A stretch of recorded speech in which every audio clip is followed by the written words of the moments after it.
Hello everyone, the girl friend movie review ఎలా ఉందో ఒకసారి చూద్దాం. ప్రస్తుతం మనతో జర్నలిస్ట్ జగదేవ్ ఉన్నారు, వెల్కమ్ చెప్పేద్దాం. Hello sir. Hello Zakir. Movie ఎలా ఉంది? మూవీ ఎలా ఉందంటే ఫిమేల్ ఓరియంటెడ్ మూవీ.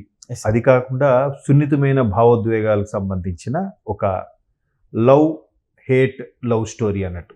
అంటే చిన్న చిన్న మనస్పర్ధలు, ఆర్గ్యుమెంట్స్ ప్రతి లవ్లో కూడా ఉన్నట్టుగానే సినిమాలో కూడా చూపిస్తూ ఉంటారు. చాలామంది రియల్ లైఫ్లో కూడా అట్లా జరుగుతూనే ఉంటాయి. సో ఇక్కడ ఆల్రెడీ రష్మిక ఫిమేల్ లీడ్ రోల్గా తీసుకున్నారు కాబట్టే ఈ సినిమా చాలామందికి రిలీజ్ అయిన విషయం కూడా తెలియదు, బట్ రిలీజ్ అయిపోయింది. ఇకపోతే దీని హీరో ఎవరు అంటే ఒక శెట్టి. అది ఒక కన్నడ సినిమాలో, కన్నడ ఇండస్ట్రీ కూడా శెట్టీలు ఎక్కువగా ఉంటుంటారు. రాజ్ బి శెట్టి అని మంచి డైరెక్టర్ ఉన్నారు. మన రీసెంట్గా కాంతారా ఆయన ఒక శెట్టి, తర్వాత నిధి శెట్టి ఒక ఆయన ఉన్నారు. మన ఎవరు ఇల్లు హీరోయిన్. సో అట్లా ఆ కన్నడ ఇండస్ట్రీ నుంచి ఒక ఫేమస్ సీరియల్, అలాగే వెబ్ సిరీస్, ఆ తర్వాత షార్ట్ ఫిల్మ్స్ కూడా చేసి అప్కమింగ్ వచ్చిన హీరో దసరా మూవీతో మంచి హిట్ కొట్టాడు. అలాగే సైమా అవార్డ్స్లో కూడా best supported male character award కూడా ఆయనకు వచ్చింది నాని సినిమా దసరాలో. సో అందులో కీర్తి సురేష్ యాక్చువల్గా వాళ్ళిద్దరు లవ్ చేసుకుంటారు. క్లైమాక్స్లో ఇది కదా. సో అప్పటి నుంచి ఆయన బాగా ఎలివేట్ అయ్యాడు. సో ఆయన పెట్టి తీయడం ఏంటంటే ఆయనకు కూడా కన్నడలో ఎంతో కొంత ఫాలో అప్ ఉంది కాబట్టి, తిన్ను కన్నడ బేస్ అయ్యి బెంగళూరు నుంచే వచ్చిన హీరోయిన్ కాబట్టి. రాహుల్ రవీంద్రన్ డైరెక్షన్.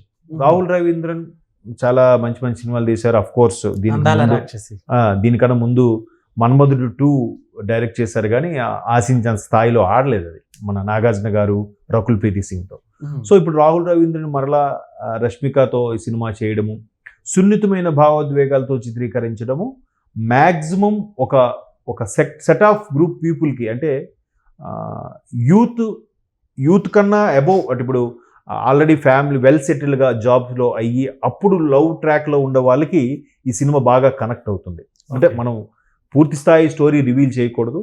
ఇంకోటి ఏంటంటే ఇందులో ప్రధాన పాత్రలో రష్మిక మందన్న అండ్ మన శెట్టితో పాటు, హీరో శెట్టితో, శ్రీనివాస్ శెట్టి ఏదో తన పేరు గుర్తు రావట్లేదు, ఆ శెట్టితో పాటు ప్రధాన పాత్రలో రావు రమేష్ తండ్రి క్యారెక్టర్ చేశారు. అను ఇమాన్యుల్ కూడా ఒక ప్రధాన పాత్రలో ఉంది. అను ఇమాన్యుల్కి అంటే ఒక విధంగా ట్రయాంగిల్ లవ్ స్టోరీ లాగే అనిపిస్తుంది, బట్ కాదు. అసలు మాటలతోనే సినిమా అంతా నడిపించారండి. ఒక విధంగా ఒక ఏంటది మిథునం, భరణి గారి సినిమా మిథునం ఎలాగైతే ఒక ఏజ్డ్ పీపుల్తో ఒక స్టోరీలా నడిపించి అద్భుతంగా చిత్రీకరించారో, ఇక్కడ కూడా ఒక యూత్, అప్పుడే కెరీర్ స్టార్ట్ అవుతున్న యూత్ పాత కాలేజీలో జ్ఞాపకాలతో ఏదైతే లవ్, అట్రాక్షన్, ఇన్ఫాచ్యురేషన్తో నడుస్తున్నారో దాన్ని ఒక కొలిక్కి వచ్చిన తర్వాత, ఒక లైఫ్ సెటిల్మెంట్కి వచ్చిన తర్వాత ఏ విధంగా వాళ్ళు లవ్ని లీడ్ చేశారు, లవ్లో వచ్చే మనస్పర్ధల్ని ఎలా ట్రేస్ అవుట్ చేశారు. ఇప్పుడు ఒక విషయం మీద వెళ్తే ఇంకో విషయం పోర్ట్రే అయిపోతుంటుంది వాళ్ళు ఎక్స్ప్రెస్ చేసే విధానం. కానీ ఇప్పుడు చాలామంది చూడండి స్టేటస్లో పెట్టుకుంటుంటారు, నాకు అట్లా తండ్రిలాగా లాలించే ప్రియుడు కావాలి, తల్లిలాగా పాలించే ప్రియుడు కావాలి, ఎట్లా రకరకాల వాళ్ళ ఎక్స్పెక్టేషన్స్ చాలా ఉన్నాయి. అందులోనూ ఇవాళ అమ్మాయిలకి భారీ ఎక్స్పెక్టేషన్స్ ఉంటున్నాయి. ఒక మంచి ఎడ్యుకేట్ అయి ఉండాలి, నాకన్నా ఎక్కువ చదువుకుని ఉండాలి, నాకన్నా ఎక్కువ సంపాదించాలి, దాంతోపాటు ఫ్యామిలీ బ్యాక్గ్రౌండ్ ఏమి ఉండకూడదు, ఒకవేళ ఉన్నా కూడా ఫ్యామిలీ ఇతని మీద ఆధారపడకూడదు, ఇతను నా మొగుడు నాకే సొంతం అన్నట్టుగా వాళ్ళ ఆలోచన విధానం ఎక్కువగా ఇప్పుడు ట్రెండ్లో అదే నడుస్తుంది. మేబీ అటువంటి కారణాలు, అటువంటి కోరికల వల్లే ఎక్కువగా పెటాకులు అవ్వడం కూడా చూస్తున్నాం పెళ్ళిని. సో ఇకపోతే ఈ ఏదైతే ఉందో ఆ సున్నితమైన భావోద్వేగాలు, దీని ఎక్స్పెక్టేషన్కి హీరో శెట్టి రీచ్ అయ్యాడా అవ్వలేదా అనేదే సినిమా కథాంశం. రష్మిక మందన్న గారు కూడా అంటే నేషనల్ క్రష్, అంతేకాకుండా ఇప్పుడు పాన్ ఇండియా లెవెల్లో మూవీస్ తీస్తున్నారు సార్. ఇది కూడా అదే విధంగా ఉందంటారా? ఇక్కడ లోపాలు ఏమైనా ఉన్నాయి? ఫీమేల్ ఓరియంటెడ్ కాబట్టి ఈయన బేస్ చేసుకొని చేస్తున్నారు. ఒకవేళ ఓకే అనుకుంటే అప్పుడు మిగతా అన్ని భాషలు కూడా రైట్స్ చేయడానికి ఉంది. ఈవెన్ రాహుల్ రవీంద్రన్ కూడా పెద్దగా సక్సెస్ఫుల్ డైరెక్టర్ కాదు కాబట్టి, బట్ అందాల రాక్షసి లాంటి సినిమాలు డైరెక్ట్ చేసిన ఈయన సున్నితమైన కొంచెం చిన్న చిన్న అంశాలను బాగా ఎలివేట్ చేయగలుగుతాం. మంచి నటుడు కూడా ఆయన. ఈవెన్ శ్యామ్ సింగారాయ్ లాంటి సినిమాలు కానీ, లేదంటే శ్రీమంతుడు లాంటి సినిమాల్లో మంచి మంచి రోల్స్ ప్లే చేశాడు ఆయన. సో ఆ కాన్సెప్ట్లో ఈయన మంచి మంచి టేకింగ్, ఆ డైరెక్షన్ ఎలిమెంట్స్ చాలా బాగున్నాయి. But Rashmika Mandanna lead role కాబట్టి అక్కడ ఆయన హీరో ఎవరు అనేది మనం చూడం.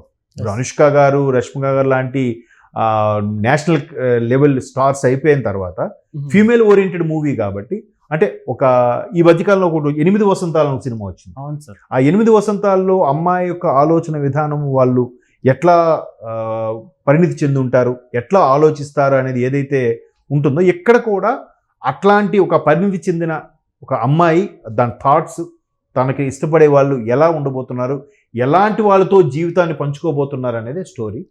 దీంట్లో రావు రమేష్ డైలాగ్స్ చాలా బాగుంటాయి సినిమాలో. అంటే వీళ్ళు ఇష్టపడిన అబ్బాయితో ప్రయాణం చేయడానికి కావాల్సిన అనిహర్తలు ఉన్నాయా లేదా అనేది చూసుకోకుండా ముందు ఓకే చేసి తర్వాత మూలాలకు వెళ్ళి ఆడు అలా లేడు ఇలా లేడు అని అనుకుంటారు అనే విధంగా రావు రమేష్ పాత్ర ఒకటి ఉంది. బట్ మధ్యలో ఈమె ఏదైతే ప్రతిదీ ఎక్కువ ఎక్స్పెక్ట్ చేస్తుందో ఆ భర్త నుంచి, ప్రియుడి నుంచి, అది అటు నుంచి అదే పొందలేనప్పుడు ఏదైతే వచ్చిన డిసప్పాయింట్మెంట్ ఉంటుందో, ఆ డిసప్పాయింట్మెంట్ ఆ ప్రియుడికి నసలాగా అనిపిస్తుంది. అంతే కదా. చాలామంది ఎలా ఉంటారు, నేను ఇంత నీవు ప్రేమిస్తున్నాను, నువ్వు నీ నుంచి అంతే ఎక్స్పెక్ట్ చేస్తుంటారు.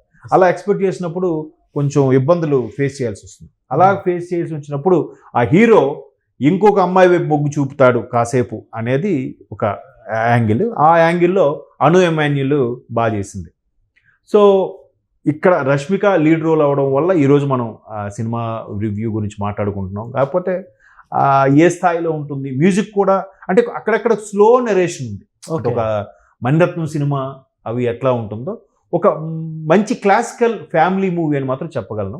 మరి ప్రేక్షకులకి ఏ స్థాయిలో నచ్చుతుంది అనేది ఎప్పుడు కూడా సినిమా థియేటర్ ఎక్స్పీరియన్స్ వేరుంటుంది, ఇంట్లో చూసే ఎక్స్పీరియన్స్ ఉంటుంది.